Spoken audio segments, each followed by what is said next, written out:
Sandeep music, Sandeep music, Sandeep music, Sandeep music.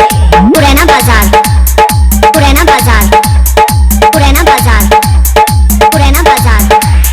जहिया में लागत रोज भूरी बाटे हो, साल भर से सैया जी से दूरी बाटे हो।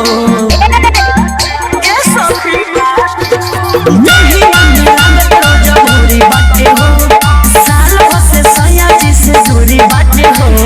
चढ़ली जवानी तंदूरी बाटे हो, देवरे से सटल मजबूरी बाटे हो।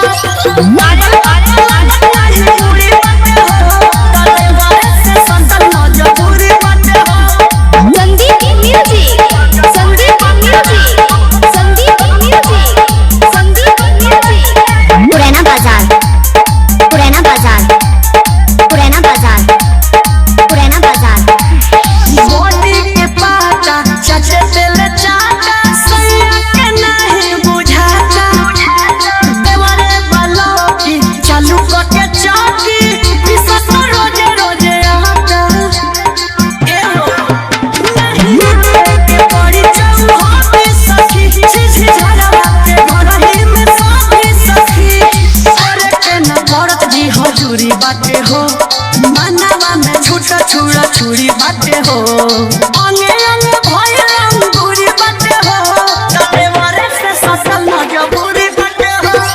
साल भर से सैया जी से दूरी बाटे हो, देवरे से सटल मजबूरी बाटे हो।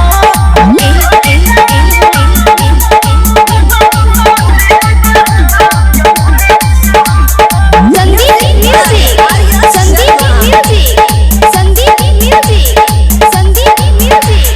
कुछो न हुकबा मिलत सुखबा, राजा के कमी न खोले। रोशन विश्वास चंदन चंचल देवरवा, देवला के दे हमोले।